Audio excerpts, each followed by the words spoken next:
In this video, I'm going to show how I made this flip-top tool cart and discuss how I designed it along the way.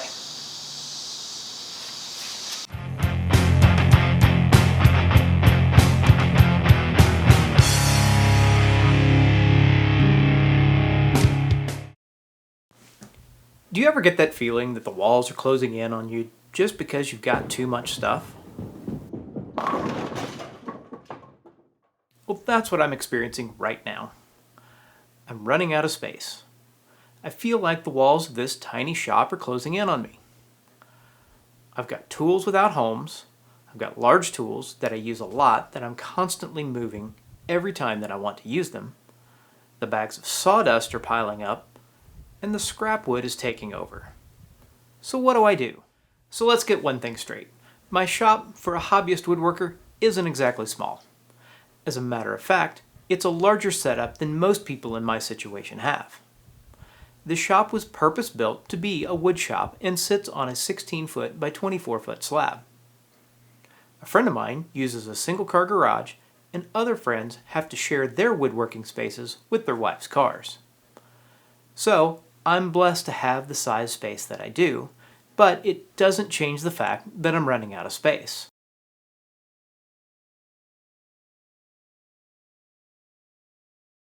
They say the first step to resolving a problem is admitting that you have one. I've listed 4, so check. Number 1, tools without homes. Number 2, moving large tools too much. 3, the bags of sawdust are piling up. And 4, scrap wood, it's getting out of control. So in this video, I'm going to focus on 1 and 2. I will take care of 3 and 4 at another time. Now, even though 3, the bags of sawdust, I've got places where I can dump it. I just have to do so. Speaking of sawdust, why do we call it sawdust? The saw isn't turning into dust. Now, as woodworkers, we use precision methods to convert wood into dust. It's probably thoughts like that that keep me busy pondering and not getting things that I need to done. With number 4, I've got some videos where I've been attacking the scrap wood problem, little by little, and I'll link to those below. Number 2, moving large tools too much. My table saw is so heavy and used so much that it doesn't get moved even though it sits on a mobile base. It's also the centerpiece of my shop. In my opinion, the table saw is the most important tool in the shop, at least for the large machines. If you disagree with me, let me know in the comments below. Besides the table saw, I find myself moving the planer, the joiner, the bandsaw, the benchtop sander, router table, and mortising machine a lot. Now, I don't use the sander, the bandsaw, and the mortising machine a lot, so having to move them isn't too much of an inconvenience in the grand scheme of things. Now, if you're just starting out, you can get by without a lot of these tools. But specifically speaking about the planer and the jointer, even though you don't need these starting out, I recommend buying these 2 machines over any of these other large machines as soon as you can afford them. These 2 will take your woodworking to a whole nother level. Number 1, tools without homes. Now, these are tools that don't have a designated spot in my shop. Now, since these tools don't have a home, they dovetail into point number 2 because they get stacked in places out of the way, or so I think, and they're out of the way for the moment, or at least until I need that tool where something is stacked. Then I have to pick them up and move them again and again and again. So that's the problem, but what's the solution? I've seen several videos on YouTube for flip-top carts. A lot of the ones that I've seen are for 2 tools, one on the top and one on the bottom. I've got 3 tools that I want to mount: the planer, the mortiser, and the benchtop sander. So the other carts that I saw won't work. I saw another one that I almost made that stands upright and then folds into a table. The concept of having another table intrigued me. Then the thought of breaking down sheet goods hit me. I need to leave enough room to be able to rip and cross-cut sheet goods. Currently, with everything in the right position, I have enough room to do this, but if I mount the tools to the top, then that will block me from being able to crosscut sheet goods. I could get a track saw for this, but I can't seem to turn loose of the money to get one. Plus, as I mentioned earlier, I'm a huge fan of the table saw, and not so much of a big fan of circular saws, even if they run on a track. Now, anytime that I make something for the shop, I try to use what I have lying around as much as possible. The wood for the frame from this will come from this stack of reclaimed lumber. I bought a trailer load of this stuff off of a friend of mine over 20 years ago. I've made a lot of stuff with it, including the top for my workbench. I still have a bunch of it left over. Off camera, I milled up a bunch of this old crating material to 2 inches wide by 3 inches thick.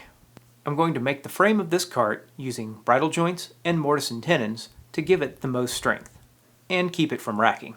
Since my dado stack is only an 8-inch set, I'm going to use my regular combination blade to cut the joinery, since some of the cuts will be 3 inches deep. An 8-inch blade will not make a 3-inch deep cut. The problem with using a combination blade is because of the high alternate tooth bevel, or ATB, as opposed to the outer blades of a dado stack, which have a flat top grind. The combination blade will leave these little ridges in the bottom of the cuts that I will later have to clean out with a chisel. If you wanted to make something similar, you don't have to have a fancy tenoning jig like this one. There are several videos by other makers for how to make a tenoning jig. Now, when I bought this one, I needed it for a bed project that I was working on. It was during a time when tools, along with everything else, were hard to come by. Now, before that time, I remember walking into Grizzly, and they had a pallet of them sitting by the front door, stacked, waist high. When I went to buy one, they were sold out. Weren't any in sight. They weren't expecting to get any more in for like 6 to 8 months. So I found another online source, and they were running about 150 to 180. I don't remember exactly. Now, at the time for writing for this video, Grizzly has them for about $125, if you don't mind them in green. If you want them in blue, it's going to cost you around $200. It's the same jig. Anyway, I'll use the tenoning jig for all my vertical cuts in the bridle joints and in the tenons. I'll use the miter gauge that came with my table saw for all of the shoulder cuts. Once I clear out the waste material from these cuts, I'll then go back through with my chisel and clean up anything undesired from the combination blade. For the base of this cart, I will make a rectangle. The corners of the rectangle are made with bridle joints. I have this one cross brace in the center. I will fasten it using a mortise-and-tenon. I would have put 2 cross braces and then lined them up with the vertical center supports, but I didn't want the tenons of the cross braces to weaken the joint for the vertical pieces. With all my joinery for the base complete, I will dry fit the pieces to make sure that everything will fit together. Then I will take it apart, glue it, to make sure that nothing slips whenever I cut the mortises for the vertical supports.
Now that I've laid out and cut the mortises in the base, it's time to cut the tenons to match. I've clamped my 1-2-3 block to the fence to use as a reference, and then I use my miter gauge to push these through the saw. I'll keep turning the block until I have a cut on all 4 sides, and then I will switch over to the tenoning jig and cut the rest of it. Next I'll check the fit. It doesn't go all the way to the bottom, and that's because of some of the mess left behind by the hollow chisel mortiser. Next I'm going to drill the holes for the pipe that the tabletop will rotate on. Once I get all the holes drilled, then I will set everything up so that I can mark the pipe to cut for final length. This piece of pipe is an old piece of 3/4 inch aluminum that I had lying around.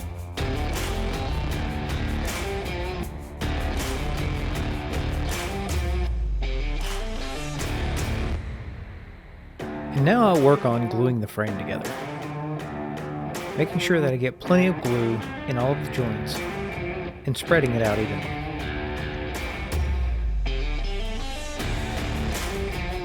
Since these joints are pretty tight, I don't need a lot of clamping pressure. I just need the clamps to hold everything in place until the glue dries.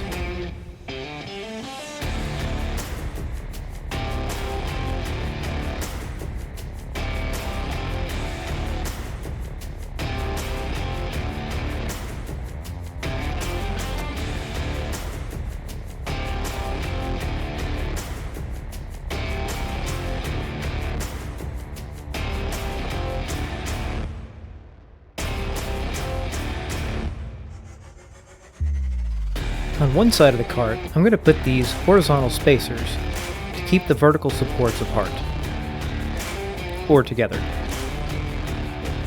I'm going to fasten them by using these pocket holes. They don't require a lot of strength, so pocket holes will do just fine. I'll use this clamp long enough to hold everything in place until I can get the screws in place.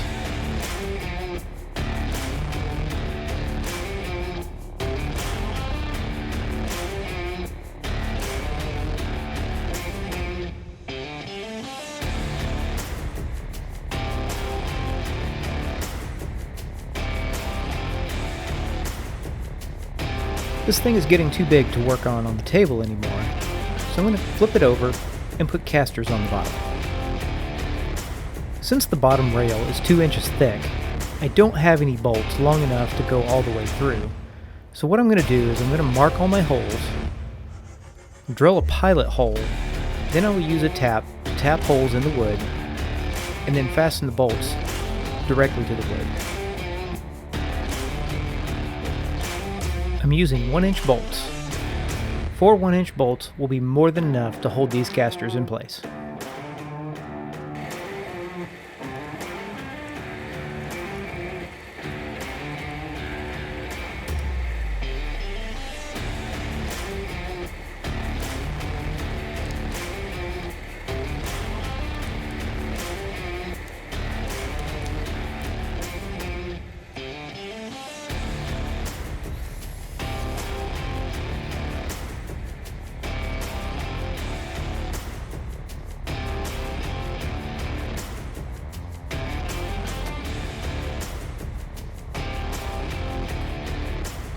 With all 6 casters in place, I will move this to the floor where I can continue working on it from there. Next I will start working on the template for the rotating tabletop. I've got a piece of wood that is going to be the same size as the side of the tops. I'm locating the center so that I can then drill the center hole. Because of that spacer block down the side, I do need to cut a little off the end to make these tabletops have room enough to rotate. So I'm going to mark off the corners, and then I'll take them over to the bandsaw and clip them off for the time being. So I'll knock these corners off, zip, zip, zip, zip.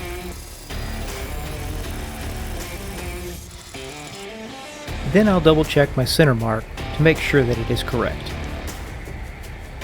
You may have noticed that I use a lot of setup blocks for measuring. I used to do this all by tape measure, but I find that my marks are nowhere near as accurate using a tape measure than whenever I'm using setup blocks. These have been a good investment in woodworking. With the center hole marked in my template, I'll take it over to my drill press and make the hole. And then I'll take it back to the table to see how it fits. So here it looks like I didn't cut enough off the end. So I'll need to mark it and then cut a little bit more off. This is why templates are important. This way I'm not having to figure this out on the actual tabletop. So back to the bandsaw where I'll trim off a little bit more. And I'll take it back and try again.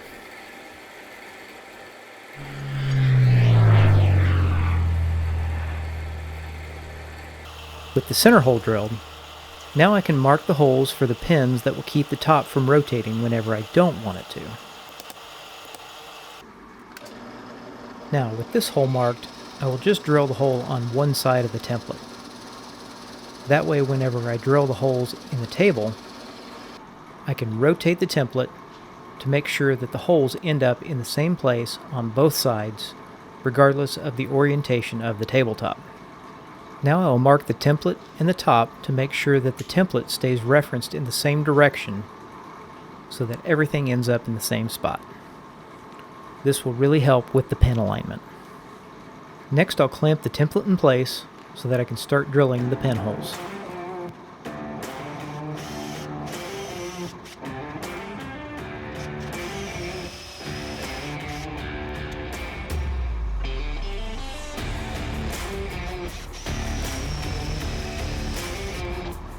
Now I need to cut some plywood for the tops. At the beginning of the video, I made mention about being able to cross-cut plywood. As you can see, I've got my new table over here to the side to catch the offcut from this crosscut. Now, since my top isn't finished, I do need to put another piece of 1/4-inch plywood in here to work as a runner to keep the plywood from hanging up on that table.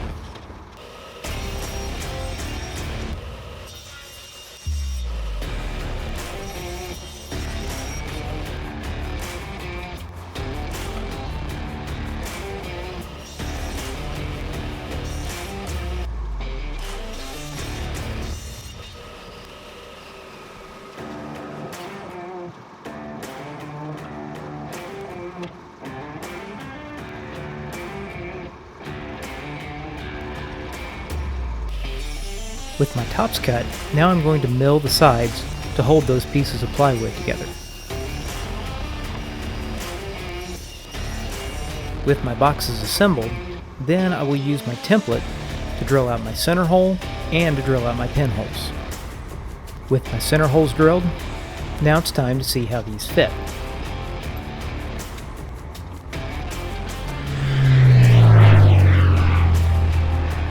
Since the tops fit in the table and rotate like I want them to, now it's time to develop a pin mechanism to keep these things from rotating when I don't want them to. So again, I like to try and make things out of stuff that I have lying around the shop. And now I'm going to make some dowels using a 3/8 inch roundover bit and some 3/4 inch square stock.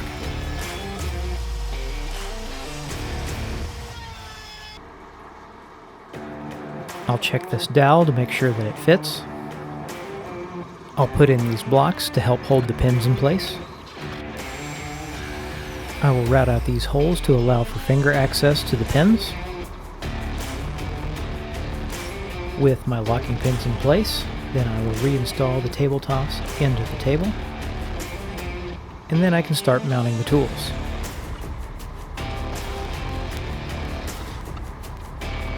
I almost made a mistake. I guess I did make a mistake whenever I measured for the sander. I measured the base, but I didn't realize that the top is wider than the base. So I have to fold the top down in order to rotate the sander.